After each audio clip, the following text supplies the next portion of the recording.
নমস্কার, কেমন আছেন সবাই? পিয়ালি লাইফস্টাইলের আরো একটি ব্লগে স্বাগত জানাই। আজকে ঠাকুরের দর্শন দিয়ে আজকের ব্লগটা স্টার্ট করছি। আজ শনিবার, ঘড়িতে ৮টা মতো বাজে। স্নান সেরে নিয়েছি, সোজা চলে এসেছি ঠাকুর পুজো করতে। আজকে শনিবার, যাব মেয়েকে নিয়ে একবার ডাক্তারের কাছে চেক আপ করাতে। তো ওই জন্য সকালে যেহেতু আমি স্নানটা সেরে নিয়েছি, তাই ভাবলাম পুজোটা আজকে আমি সেরে ফেলি। তো ওইদিকে পুজো করে নিলাম, আর ঠাকুরকে জল বাতাসা দিয়ে একটু আমি হনুমান চল্লিশার পাঠ করে নিই। কারণ এখন প্রতিদিনই হয় কি, স্নান করার পরে একটা অভ্যেস হয়ে গেছে হনুমান চল্লিশা পাঠ করা। এদিকে মেয়ে না আমাকে পড়তে দিচ্ছিল না, ওই জন্য একটু মারও খেয়ে গেল, সেটা স্কিপ করে গেলাম আপনাদের সাথে। তো তারপর ওই যে সাজুগুজু করে বেরিয়ে গিয়েছি, যাব রোডে। মেয়েকে প্রথমে ডাক্তার দেখাবো, আর ডাক্তার দেখিয়ে যাব একটা নিমন্ত্রণ বাড়িতে, একটা সাতটা অনুষ্ঠানের নিমন্ত্রণ বাড়ি রয়েছে, সেখানেই যাব। ওই জন্য একটু সাজুগুজু করে বেরিয়েছি। কোথাও যেতে গেলে একটু তো মেনটেন করে চলতেই হয় বলুন। যদিও মেয়ের শরীর খারাপ, একদমই যাওয়ার ইচ্ছে ছিল না, তাও বলেছে আজকে ওনার আলিস পিন্ডি আর কি, যার সাধ্যে আমরা যাচ্ছি। তো ঘাট আর সাধ্য কোনোটাতেই যেতে পারিনি, তো আজকে ছিল নিয়ম ভঙ্গ। তো ওই দিনই ভাবি যে একটু দেখা করে আসি। তো আমারই এক পিসিমণির শাশুড়ি মা, তারই সাধ্যা অনুষ্ঠান ছিল। তো এসে পৌঁছে গেছি এখন আমরা চন্দ্রকোনা রোডে। এখানেই মেয়েকে ডাক্তার দেখাবো। মানে আগের বৃহস্পতিবার দিন তো ডাক্তার দেখিয়েছিলাম, সেই ব্লগ তো আপনারা দেখিয়েছেন।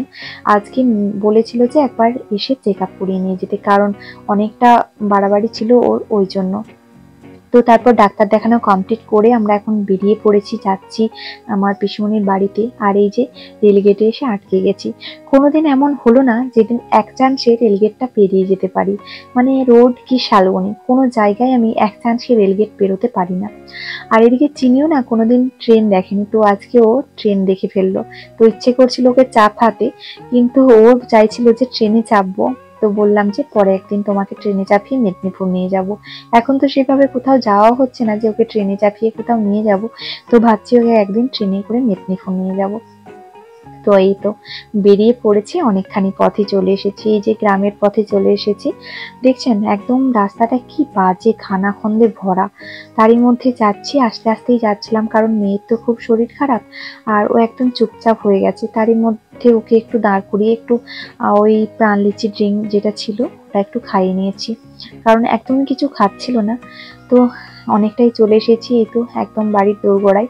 তো এই রাস্তাটা কেন জানেন তো আমি ভিডিও করেছি, এটার একটা গল্প রয়েছে। 2019 সালে শেষবার এসেছিলাম এই পিসিমণির বাড়িতে, আর এই জায়গাটাতেই স্কুটি থেকে স্লিপ করে পড়ে গিয়েছিলাম, একদম এই জায়গাটাতেই। তো এক কাকুর সাথে বাড়ি ফিরছিলাম, সম্পর্কে এক কাকু হয়। তো কাকুর সাথেই বাড়ি ফিরছিলাম, হঠাৎ করে স্কুটির চাকা স্লিপ করে যায় এবং পড়ে যায় এখানে। প্রচুরই চোট লেগেছিল দুজনেরই, মানে কাকু আর আমার দুজনেরই চোট লেগেছিল এবং হসপিটালে নিয়ে যেতে হয়েছিল। তো যাই হোক, তারপর অনেক কপাল গুনে বাড়ি ফিরে যাই।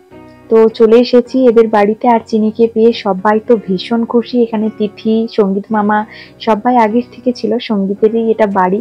আর তিথি এসেছে, তিথির এটা মাসি বাড়ি।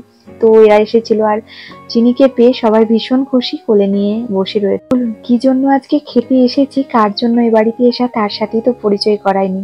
এই হলো ঠাকুমা, এনার আজকে নিয়ম ভঙ্গ। তো এনার সাধ্যের নিয়ম ভঙ্গের অনুষ্ঠানেই খেতে এসেছি আজকে এই বাড়িতে।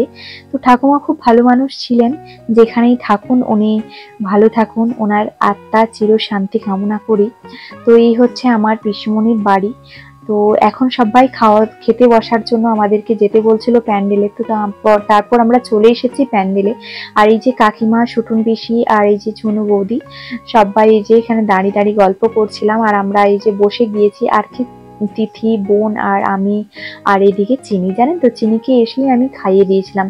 আর চিনি তো 2-3 দিন একদমই খাবার খাচ্ছিল না। আজকে মাংসের টেস্ট পেয়ে একটু ভাতটা বেশি খেয়ে নিয়েছিল, আর তারপরই বমি করে দিয়েছে, জানেন তো। তারপর এখানে বলল যে আমি মার সাথে আবার খাবারে এখানে বসবো। তো প্যান্ডেলে খেতে খুব ভালো লাগে, বাচ্চা তো। আর জানেন তো ওর চেয়ার থেকে টেবিলের নাগাল যাচ্ছিল না হাতে। তারপরে দাঁড়িয়ে বলছে মা ঠিক আছে এবার। আর কি হয়েছে, আজকে ওর একটা ড্রেস পরিয়ে নিয়ে এসেছি, আর তো ড্রেস আনতে ভুলে গিয়েছিলাম। হঠাৎ করে বমি করে দিয়েছে জামার মধ্যে সব। এবার কি হবে, কি পরবে। তারপর সঙ্গীত মামার জামা পড়েছে, আর বেশ পছন্দ হয়েছে, জানেন তো এই জামাটা পরে বেশ খুশি। আমি বলছি বাড়ি নিয়ে যাবে? বলছে হ্যাঁ। আর এই যে এদের খাবারও দিয়ে দিয়েছে, আর খাবার মেনুতে কি কি ছিল সবটা আপনাদের সাথে শেয়ার করতে পারছি না, যেটুকু পারছি সেটুকুই আমি শেয়ার করছি। তো প্রথমেই ছিল শাক ভাজা, লবণ, লেবু, তারপরে রাইস, তারপর ভেজিটেবিল, ভাত, ডাল, সবজি, চিকেন, মটন, তারপর সন্দেশ, মিষ্টি, পাঁপড়, যা যা থাকে আর কি সবকিছুই, দই, সবকিছুই মেনুতে ছিল। সবটা শেয়ার করতে পারিনি। তারপর খাওয়া দাওয়ার পরেই যে আমরা এই ঘুমটার মধ্যে বসে একটু সবাই মিলে আড্ডা মারছিলাম। এখানে দীপক রয়েছে, বোন রয়েছে, আমার ছোট পিসি, পিসামশাই, তারপর একটা কাকু, শুভ ভাই, সবাই মিলে এখানে বসে আমরা আড্ডা দিচ্ছিলাম। তো আমরা ফার্স্টে অনেকক্ষণ আগেই চলে এসেছি, আর আমার ছোট পিসি, পিসামশাই এরা একটু দেরি করে এসেছিল।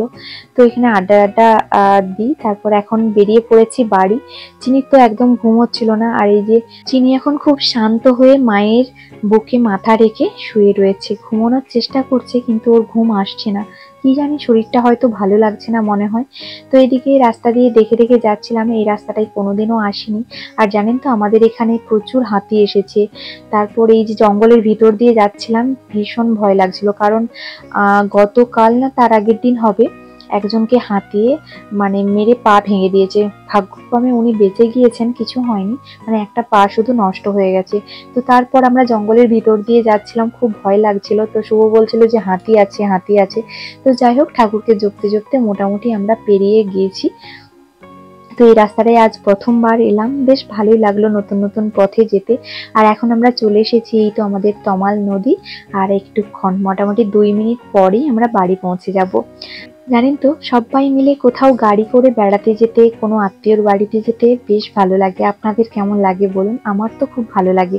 ওই জন্য সবাই মিলে সিদ্ধান্ত নিয়েছিলাম যে একটা গাড়ি করেই যাব। কিন্তু মেয়ের ডাক্তার দেখানোর জন্য আমাকে রোডের দিকে যেতে হয়েছিল। ফেরার সময় সবাই মিলে বেশ গল্প করে করে একটু বেশি টাইম লাগলো না, ফিরে এলাম। আর এই তো দেখুন, জমিগুলোতে ধান লাগানো হয়ে গেছে। আমাদের এখানে মোটামুটি সবারই ধান লাগানো হয়ে গেছে। আর দেখুন চিনি কেমন কোলের মধ্যেই ঘুমিয়ে গেছে, একদম ঘুমিয়ে কাদা হয়ে গেছে। মোটামুটি আবার নামালেই উঠে যাবে, জানি না কতক্ষণ ঘুমোবে, সারা দুপুরটা তো ঘুমোয়নি। আর এই তো বাড়িও পৌঁছে গেছি, আর চিনিও মোটামুটি ঘুমোচ্ছে কোলে। এই যে ওকে যাই হোক করে তুলে নামাতে হবে, তারপরে আবার মোটামুটি ওকে ঘুম পাড়িয়ে দেবো। যাই হোক, বাড়ি তো পৌঁছেই গিয়েছি। আর আজকের ব্লগটা আপনাদের কেমন লেগেছে অবশ্যই কিন্তু কমেন্ট করে জানাতে ভুলবেন না। ভালো লাগলে একটা লাইক দিয়ে দেবেন। নতুন বন্ধুরা অবশ্যই চ্যানেলটিকে সাবস্ক্রাইব করে পাশে থাকবেন, সাথে কিন্তু বেল বাটনটি বাজিয়ে দেবেন, যাতে করে নোটিফিকেশন আপনারা পেয়ে যান। সবাই ভালো থাকবেন, সুস্থ থাকবেন, দেখা হবে খুব তাড়াতাড়ি আরও একটা নতুন ব্লগে। ততক্ষণ সবাই ভালো থাকবেন, সুস্থ থাকবেন।